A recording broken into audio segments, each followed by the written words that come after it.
What is up, Snarf Gang? It's your boy Snarf Brownie, and I haven't done an unboxing video in a while. Why? They were boring to make, I'm not gonna lie. And even though I know you guys wanted some content while you're waiting for me to finish the next Omnibus and review it, that shit was low-key getting boring, I'm not gonna lie. So that's why I stopped filming them. I didn't stop getting Omnis. But why am I filming it today? Well, I got some stuff in that I think is particularly cool. So let's get started with the first box.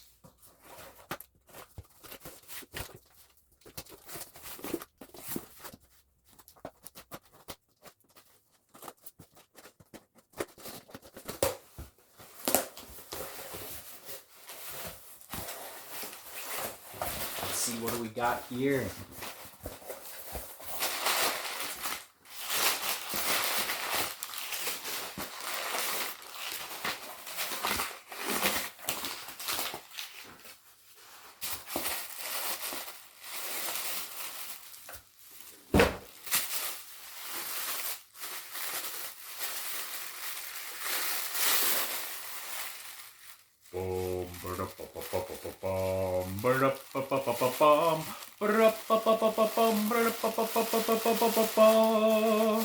We got the Thing Omnibus first printing.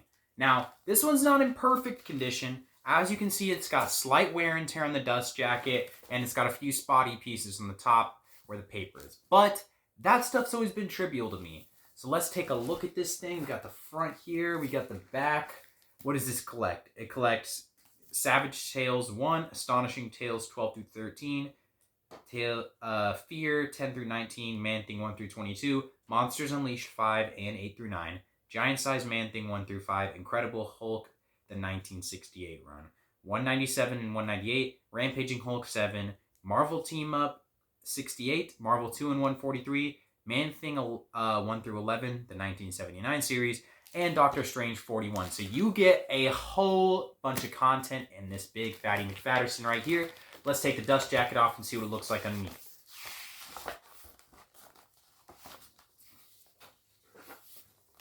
You got that classic first print Marvel Omnibus, sort of glossy finish here. Little dent on the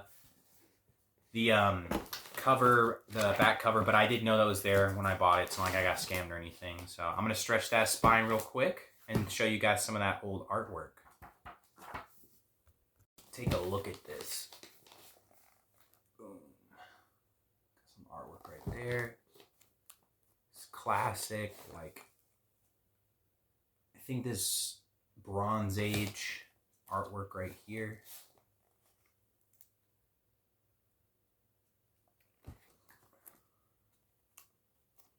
I think it might be a late Silver Age too. Some of this. Oh, there's pages, mostly letters. Get another art.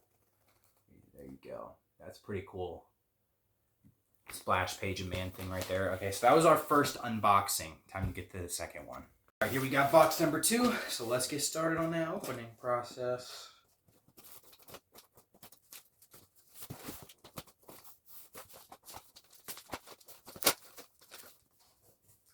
Wish I had a better camera angle for you guys, but there's really nowhere I have to prop my phone up in this room to give you a better camera angle than this, so you're just gonna have to deal with it.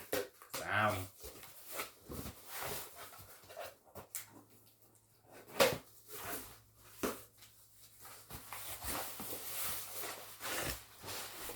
Alright, let's see. Open. What do we have here?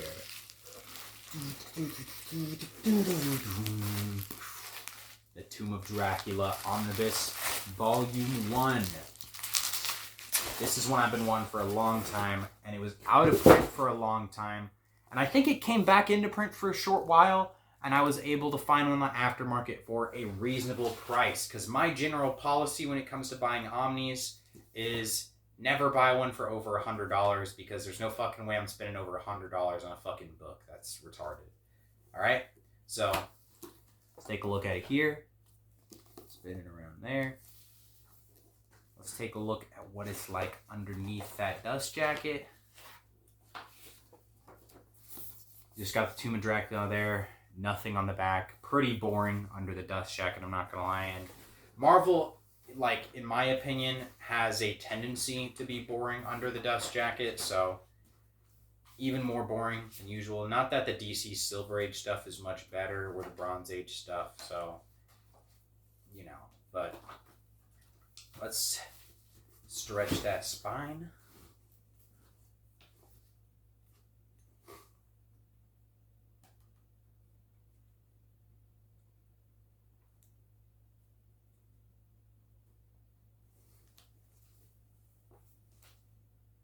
If you don't know, this is something that you do so that the glue binding doesn't crack. I recently had that happen to me with the Invincible Iron Man Omnibus Volume 1. And I literally did stretch the spine. Like, it's not even like I forgot to when it happened to me. Like, I did it. So, from now on, when I stretch spines, I, like, seriously make sure I let those pages, like, fall pretty individually to each side, just to make sure that shit's actually getting stretched, because, bro, having to repair the Invincible Iron Man Omnibus, it was hard, and it still low-key looks like shit. So, I'm not trying to have one of my other books look like shit. Warning, if you bought the Invincible Iron Man Omnibus Volume 1, I think the newest printing, it's a little flimsy. Be sure to be careful with that spine, like, seriously. You do not want that shit cracking, because mine cracked in 2 different places, so after I'm done stretching this spine, I'll show you some of that artwork. Something interesting, in case you don't know, according to the Comics Code of Authority, they made it, like, to where you couldn't include undead monsters for a period of time, which is so stupid to me, because, like, the concept of an undead monster was just, like, too graphic back then, which is just kind of bonkers to me, because it just seems like so not necessarily mundane of a like concept nowadays. It's just like, that's so tame. You know what I mean? It's like a monster that's dead, but it can still move around. Like, that's why Morbius was actually had to be called the living vampire, in case you didn't know that. So it's like, oh, he's a vampire, but he's still technically alive, so the Comics Code of Authority can't spread our booty cheeks apart and keep us from publishing this shit under the label. Which, honestly, just don't even publish it under the Comics Code Authority label. Like, nobody gives a shit about that anymore, I'm not gonna lie. Alright, done stretching that spine. Time to show y'all some of that art.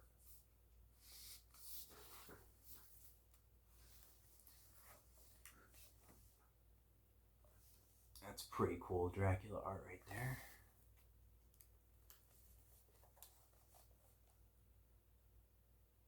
Pretty wordy page. Let me see if I can find you a cooler one. Here's one with a cover on it.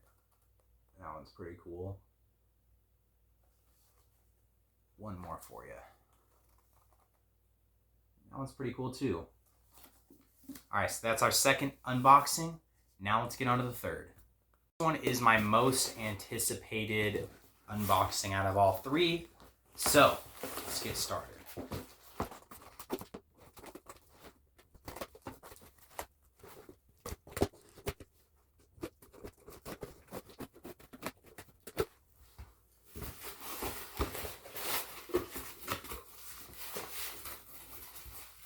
Styrofoam. Ooh, and what's that we have in there? 2 Omnis? What could they possibly be? Well, let's take them out and see. I may rhyme once, but can I make it to 3? Alright, no more of that corny shit. Let's pop open what we got here. Boom. Boom. I don't know if you can see through the bubble wrap, but that is the Defenders Omnibus Volumes 1 and 2, baby.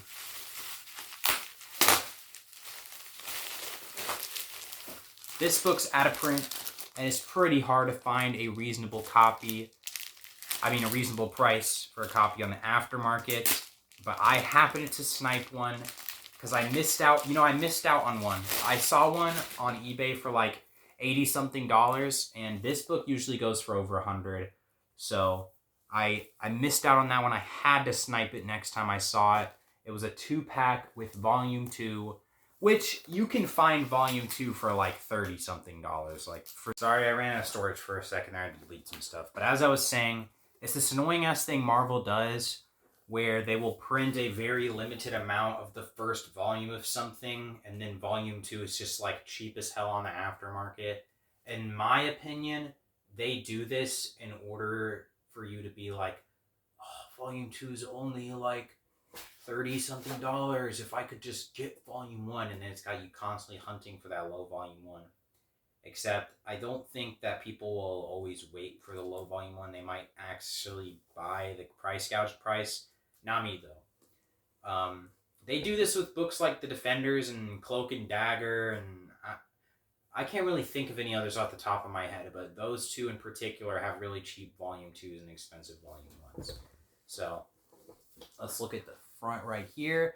Classic Bronze Age team with the Hulk, Submariner, and Doctor Strange. We got more people joining in later, but we will get to that when we get to Volume 2. So, the back right here, what does this collect? It collects Doctor Strange 183, Submariner 22, 34, and 35. Incredible Hulk 126, Marvel Feature 1 through 3, The Defenders 1 through 19, and Giant Size 1 and 2. The Avengers 116 and 118, and material from Avengers 115. So, let's take a look at what this looks like without the dust jacket. On the front, on the back, got all the Defenders. I'm not gonna lie, I don't know who those two other characters are, but I will find out when I read it, I guess. On the spine, we got more of the Defenders, same picture as on the back pretty much. And on the front, we got the logo. So, that's pretty cool. I will stretch that spine in a second, but first, let's take a look at Volume 2.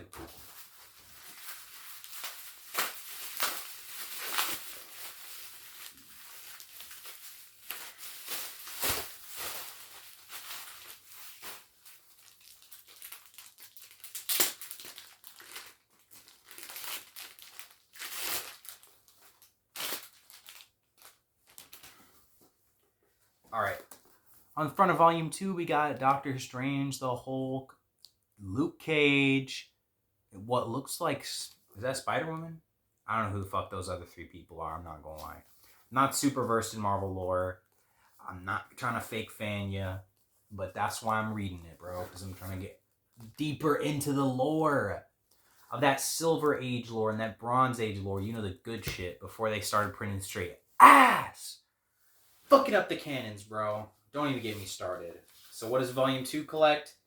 Defenders 20 through 41, Giant Size 3 through 5, Annual 1, Marvel 2-in-1 6 through 7, Marvel Treasury Edition 12, Marvel Superheroes 18, material from Mystery Tales 21, World of Fantasy 11, and Tales of Suspense 9. Let us take that dust jacket off and see what we got. Literally the exact same picture, except on the spine, we got a different one this time.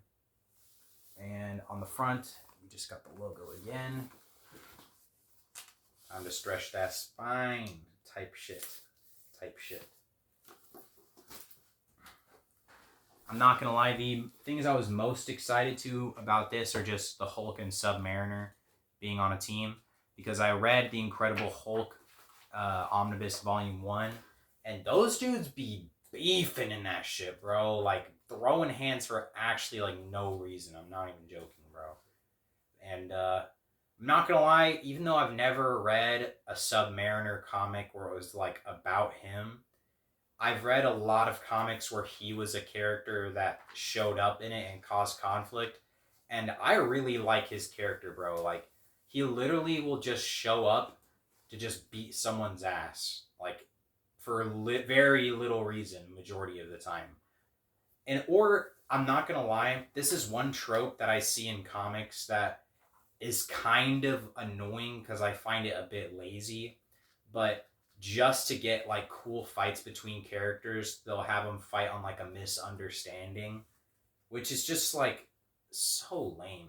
I wish that they would have the balls to create some real beef between these guys sometimes, you know what I mean? And I'm not gonna lie, sometimes they do. I'm not saying it applies to, like, every single series ever. But think of majority of the times whenever your favorite heroes have fought. It's just literally a misunderstanding, and then like a few seconds later, they're chilling talking about the villain they're about to go after. Like, bro, why are y'all so? I mean, I feel like after a while, you learn not to throw hands and ask questions later. You know what I mean? They probably can't learn though. They probably all got CTE by this point. I'm not gonna lie. CTE probably doesn't exist in the comic book universe, but I mean, maybe it does. You know, when you see how these characters be acting over time in these various canons, potentially CT does exist in the comic book universe. But if it does, they need to stop throwing hands, start asking questions first before throwing hands, bro, because they're all going to be getting that shit. Especially with all the villain fighting they do stacked on top of that shit, bro. They need to start playing it safe unless that shit ain't real in the comic book universe, bro. Ain't gonna cap. Now I stretch that spine. Let me show you guys some of this Bronze Age art.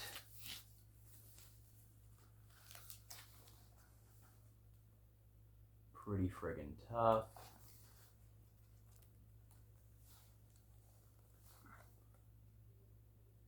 Cool. There's the whole fighting a Yeti monster or something. Kind of looks like Man-Thing with a different skin. Ooh, there's a spread page. That's cool. Well, that was the Defenders Omnibus Volume 1. I'm just going to stretch the spine off screen with Volume 2. It's the same series. It's going to have the same kind of art, so I'm not going to show it to you.